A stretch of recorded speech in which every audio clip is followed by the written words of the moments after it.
Good morning and welcome to Odyssey on WBEZ Chicago 91.5 FM.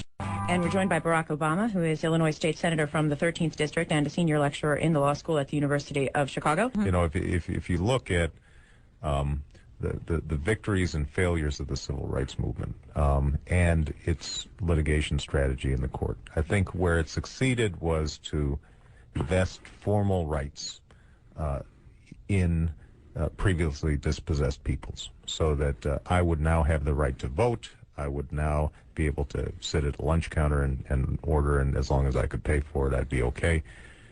But the Supreme Court never ventured into the issues of redistribution of wealth and sort of more basic issues of political and economic justice in the society. And to that extent, as radical as I think people tried to characterize the Warren Court, it wasn't that radical. It didn't break free from the essential constraints that were placed by the Founding Fathers in the Constitution, at least as it's been interpreted, and Warren Court interpreted it in the same way, that generally the Constitution is a charter of negative liberties, says what the states can't do to you, says what the federal government can't do to you, but it doesn't say what the federal government or the state government must do on your behalf. And that hasn't shifted, and one of the, I think, the tragedies of the civil rights movement was because the civil rights movement became so court-focused, I think that there was a tendency to lose track of the political and community organizing and activities on the ground that are able to put together the actual coalitions of power through which you bring about redistributive change. And in some ways, we still suffer from that.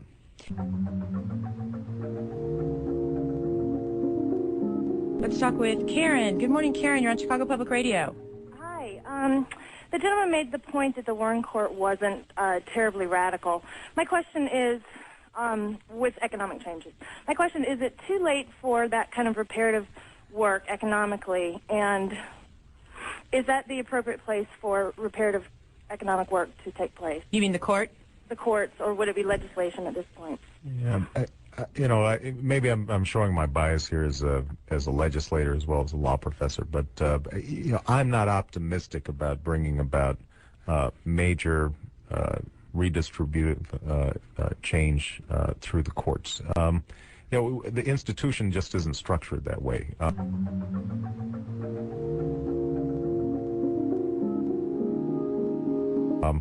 You know, you just look at very rare examples where during the desegregation era, the court was willing to, for example, order you know, changes that cost money to a local school district. And the court was very uncomfortable with it. It was hard to manage. It was hard to figure out.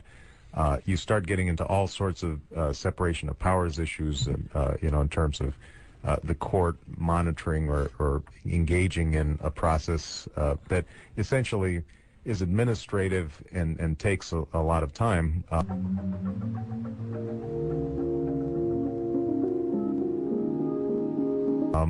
You know, the court's just not very good at it, and politically, it's very hard to legitimize opinions from the court in that regard. So, I mean, I think that although you can craft theoretical justifications for it legally, you know, I think you can.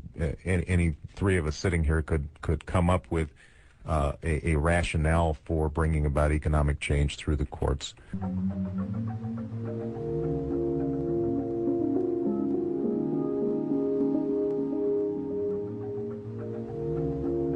Plan's going to tax me more, isn't it? It's not that I want to punish your success. I just want to make sure that everybody who is behind you, that they've got a chance at success too. I think when you spread the wealth around, it's good for everybody.